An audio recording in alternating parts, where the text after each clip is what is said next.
कल एक बहुत बड़ी घटना हुई है। हमारे इलाके में हजन शकीला अफजाल निगम पार्षद है, उनके पति हाजी अफजाल जो मकोका के सबसे पहले सजा याफ्ता है और जिन्हें केजरीवाल ने अपनी पार्टी में शामिल करके खुद पट्टा पहनाया, मारपीट की, जान से मारने की कोशिश की। एक पुराना बदमाश, एक पुराना हिस्ट्री शीटर है, नस्लें बर्बाद हो रही है। इवन मेरी जान को खतरा है। कल मेरे एक दोस्त के ऊपर जानलेवा हमला किया गया, हो सकता है आज मेरे ऊपर भी जानलेवा हमला करा दिया जाए, हो सकता है उनके कोई समर्थक मेरे ऊपर जानलेवा हमला कर दे, हो सकता है मेरे समर्थकों के ऊपर जानलेवा हमला किया जाए। मीडिया के द्वारा मैं सब लोगों को मैसेज देना चाहता हूं कि अगर मेरा एक बाल भी बांका हुआ, एक किसी भी गुंडे बदमाश ने मेरा एक बाल भी उखाड़ने की कोशिश की, तो उसका जिम्मेदार सिर्फ और सिर्फ पार्षद पति हाजी अफजाल होगा। देश और दुनिया की सच्ची खबरों के लिए देखते रहिए स्काईटर न्यूज आप तक। हमारे इलाका जो सीलमपुर 42 वार्ड आता है, इसमें कल एक बहुत बड़ी घटना हुई है। हमारे इलाके में हजन शकीला अफजाल निगम पार्षद है, उनके पति हाजी अफजाल जो मकोका के सबसे पहले सजा याफ्ता है और जिन्हें केजरीवाल ने अपनी पार्टी में शामिल करके खुद पट्टा पहनाया, वो इंसान कल हमारे एक कांग्रेसी नेता के साथ में मारपीट करता है और वो ये कहता है कि मेरे इलाके में कोई भी इलाके के अंदर गलत काम के बात नहीं करेगा। यहाँ जब तक मैं निगम पार्षद रहा हूँ, मैं जब तक कोई गलत काम नहीं बात करने होने दूंगा। उसके ऊपर मारपीट की, जान से मारने की कोशिश की। उसके विरोध के लिए उसके लिए हमने बताया कि भाई हम लोग चाहते हैं कि ये बात सब लोगों तक पहुंचे कि एक आपराधिक पृष्ठभूमि से आने वाला, इतिहास रखने वाला, आपराधिक पृष्ठभूमि रखने वाला आदमी, एक मकोका का सजा याफ्ता आदमी, एक पुराना बदमाश, एक पुराना हिस्ट्री शीटर किसी नेता के ऊपर कैसे हाथ छोड़ सकता है और कैसे उसके साथ जो है जान से मारने की कोशिश कर सकता है। आपके वजह क्या थी, क्या कारण था जो आज वजह थी, हमने 26 जनवरी को एक प्रोग्राम किया था, हम सब लोग उसमें मौजूद थे। हमने प्रोग्राम एक किया, उसमें हम लोगों ने बात रखी कि इलाके के माहौल बहुत खराब हो रहा है, खुलेआम नशा बिक रहा है, खुलेआम लोग नशा कर रहे हैं, नशे की वजह से हजारों मासूम लोग अपनी जिंदगी गंवा चुके हैं, बच्चे बर्बाद हो चुके हैं, नस्लें बर्बाद हो रही है। उसके ऊपर हम लोगों ने कुछ बात की थी और बदमाशी के ऊपर बात की थी, जो कि क्योंकि ये लोग खुद वहां पर 10 सालों से गद्दी पे है, इलाके के जिम्मेदार लोगों में से है, नेता है, इलाके के नेता है, तो इलाके की नेता की जिम्मेदारी बनती है कि वो उस काम को बंद कराता। उसने बंद नहीं कराया, इस वजह से वो जाहिर सी बात है उसे गुस्सा आया। जैसे कि वो ये बात को बोलते हैं कि हमारे एरिया के अंदर हमने तो छोड़ चुके हैं, अब कोई भी कहीं पर भी करता है उससे हमारे को क्या लेना देना है। देखिए, मेरा एक मानना है, मैं अगर अपने घर का जिम्मेदार हूं तो मैं अपने घर में कोई गलत काम कैसे होने दूंगा, मैं अपने बच्चों के साथ कैसे खिलवाड़ होने दूंगा, मैं अपनी नस्लों के साथ कैसे खिलवाड़ होने दूंगा। मेरे घर में अगर कोई गलत काम करेगा तो उसे रोकने के लिए मैं क्या कोशिश नहीं करूंगा। इसी तरीके से इलाके का जो जिम्मेदार होता है वो इलाके का नेता होता है, उसे 50,000 लोगों ने चुन करके भेजा हुआ होता है। जब वो इलाके का जिम्मेदार नेता है, उसका काम था कि अगर कोई गलत काम हो रहा था उसे रोकने का, उसका काम था कि अगर इलाके की नस्लें खराब हो रही थी, पीढ़ियां बर्बाद हो रही थी, बच्चे नशा कर रहे थे, नशा खुलेआम बिक रहा था, तो वो उसे रोकने की कोशिश करता। वो अपने हाथों से नहीं रोकना था, उसे प्रशासन से मदद मांगनी थी, उसे पुलिस से मदद मांगनी थी।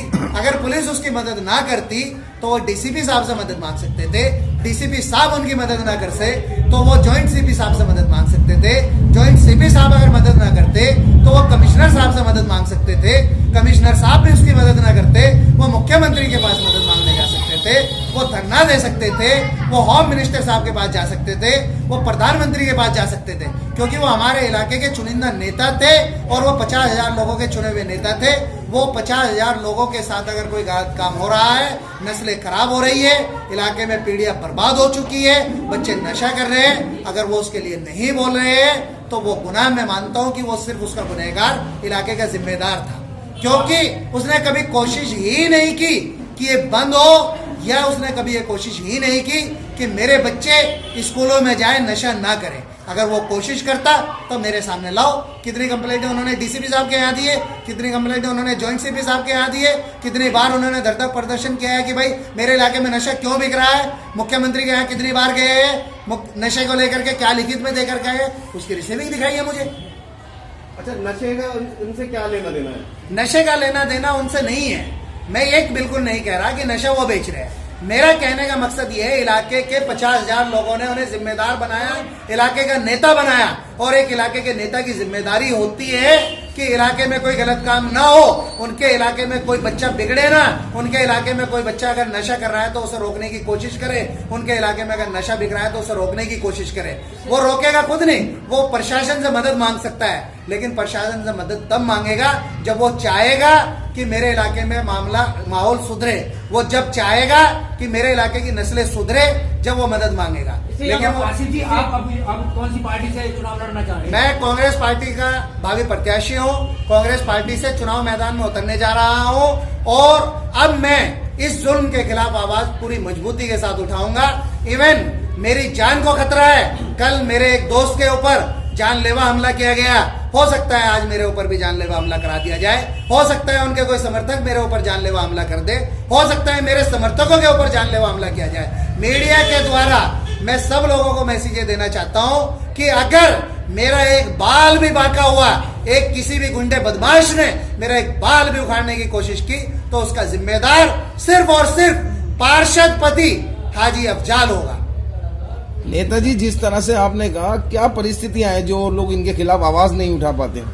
देखिए, ये मकोका का सबसे पहले सजा याफ्ता बदमाश है, ये हिस्ट्री शीटर है, ये 25 से ज्यादा मुकदमे इसके ऊपर है, इसके परिवार के ऊपर 250 से ज्यादा मुकदमे हैं।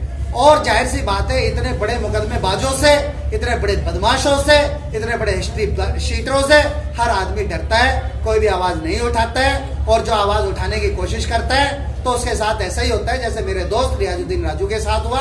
हो सकता है कल मेरे साथ भी हो जाए, लेकिन मुझे आप मीडिया वालों से समर्थन की गुजारिश है कि अगर मेरे साथ कुछ भी होता है तो कम से कम आप मेरी आवाज उठाएं, क्योंकि मैं इलाके की आवाज उठा रहा हूं। मैं इलाके के अंदर जो गलत काम हो रहे हैं उसके खिलाफ बोल रहा हूं, और बोलने वाला हमेशा वो दबेगा भी, वो डरेगा भी।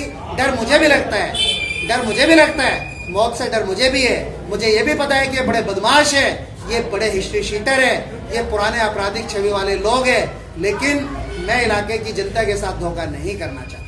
मैं चाहता हूं मेरे इलाके की जनता के साथ मेरा जो विश्वास बना हुआ है, वो लोग मेरे ऊपर अगर विश्वास करते हैं तो मैं उनकी मजबूती से आवाज उठाऊं, उसमें मैं कोई कमी ना छोड़ूं। तो केजरीवाल सरकार कहती है कि कोई भी दागी नेता हमारी पार्टी में नहीं है, तो हाजी अफजाल को अपनी पार्टी में शामिल करने का क्या रीजन है? देखिए, केजरीवाल साहब ने तो सारे रिकॉर्ड ही तोड़ दिए। पूरे दिल्ली में हर वार्ड में 4-4 दारू के ठेके नहीं खुलवा दिए। उसके साथ साथ ये कहते हैं दागी नेता हमारी पार्टी में नहीं होना चाहिए।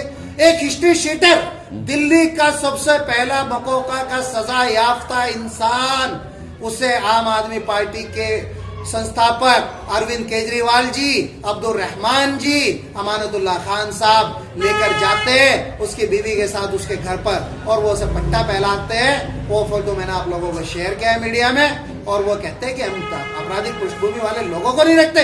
इससे ज्यादा आपराधिक पृष्ठभूमि क्या हो सकती है कि 25 मुकदमे वाले जो उस पर हत्या का प्रयास, डकैती, लूटपाट, ऐसे मुकदमे हो, संगठित अपराध जिसने किए हुए हो, और उसके परिवार के ऊपर 250 से ज्यादा मुकदमे हो, उससे पार्टी में शामिल कर रखा है। और कहते हैं कि वो चुनाव तो हमारी बीवी लड़ेगी, उसके ऊपर थोड़ा ही आपराधिक इतिहास, उसका आपराधिक इतिहास थोड़ा ही है। भाई एक बात मुझे आप बताइए, एक बीवी का काम क्या है? हाजर शकीला अफजाल जो निगम पार्षद है, क्या आप लोगों ने कभी उन्हें देखा है किसी जगह पर?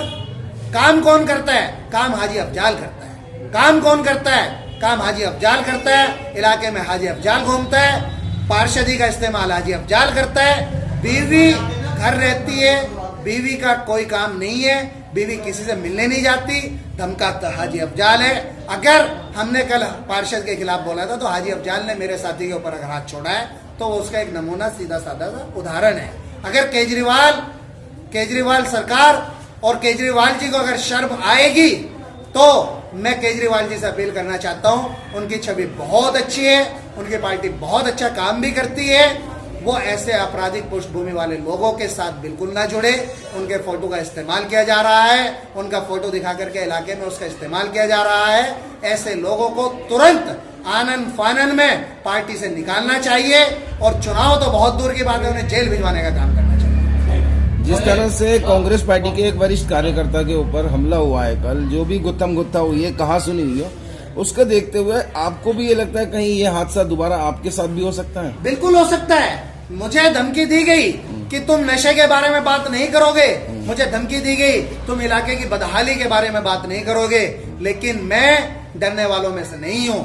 मौत एक दिन सबको आनी है, मौत मुझे भी आएगी। अगर मेरी मौत इनके हाथों से लिखी हुई है तो मुझे मौत आएगी, और अगर मेरी मौत इनके हाथों से नहीं लिखी हुई है तो कोई माई का लाल मेरा एक बाल नहीं उखाड़ सकता। मौत मुझे भी आएगी, लेकिन मेरे वक्त पर आएगी। डर मुझे भी है, हादसा मेरे साथ भी हो सकता है, लेकिन जब तक मेरे साथ मेरे इलाके की जनता का सपोर्ट है, मेरे इलाके की जनता मेरे साथ है, मैंने इलाके की जनता का दिल जीता है, जब तक मुझे डरने की जरूरत है ही नहीं। आसिफ भाई, बात करें, इतनी बड़ी बात हुई, क्या आपने इसमें पुलिस कंप्लेंट FIR दर्ज कराई है कि नहीं कराई? बिल्कुल कराई है। हम लोगों ने कल कंप्लेंट दे दी थी, उस पर FIR हो रही है, शायद FIR हो गई होगी। सुबह का हमसे वादा किया गया था, अगर FIR अभी तक हो चुकी होगी, अगर नहीं हुई होगी तो हम लोग इसमें पूरी कोशिश करके इस पर मुकदमा कराएंगे, क्योंकि आज उसके साथ हुआ है, कल हमारे साथ हो सकता है, परसों कोई और बात उठाएगा। अगर इस तरीके से चलता रहा तो कोई भी इलाके की समस्याओं के बारे में बात उठा ही नहीं पाएगा, कोई भी आदमी इलाके के बारे में बात कर ही नहीं पाएगा। इसलिए आवाज तो हमें उठानी पड़ेगी। तो सर, एक सवाल मेरा ये है कि आप कि कौन मदद कर रहा है, आप किससे मदद कर? मीडिया तो आपके साथ है, मीडिया सच के साथ होता है। अगर आप सच कह रहे हैं तो मीडिया आपके साथ है, तो ये तो आप भी समझते हैं। अगर मीडिया यहाँ आया है तो आपके साथ हो, तो मीडिया इसलिए यहाँ पर आया। तो मैं आपसे एक छोटा सा प्रश्न पूछना चाहता हूँ कि इस टाइम आपको किससे उम्मीद है, कौन आपका साथ दे रहा है या कौन आपका साथ दे सकता है? कांग्रेस ही आपका साथ दे सकती है, ये आपको क्यों लगता है? मैंने ये बिल्कुल नहीं कहा कि मेरा साथ कांग्रेस दे, मैंने ये बिल्कुल नहीं कहा कि मेरा साथ बीजेपी दे। नहीं, आपने कहा कि आपने सॉरी, आपको क्रॉस कर रहा हूँ, अभी आपने कहा कि मैं कांग्रेस से चुनाव लड़ूंगा। चुनाव लड़ने का मेरा इरादा है और मैं चुनाव लड़ना चाहता हूं कांग्रेस से, लेकिन साथ की बात है, मेरा साथ मेरी जनता देती है, मेरे साथ मेरी जनता है, मेरे इलाके की जनता का मैंने दिल जीता है। जब तक मेरे साथ मेरी जनता का सपोर्ट है, मुझे किसी पार्टी या किसी नेता की सपोर्ट की जरूरत नहीं है। मैं मेरी जनता के ऊपर हूं, मैं अपनी जनता के लिए लड़ रहा हूं। मेरी जनता का मेरे ऊपर जो विश्वास है, मैं उस विश्वास को टूटने नहीं दूंगा। ओके।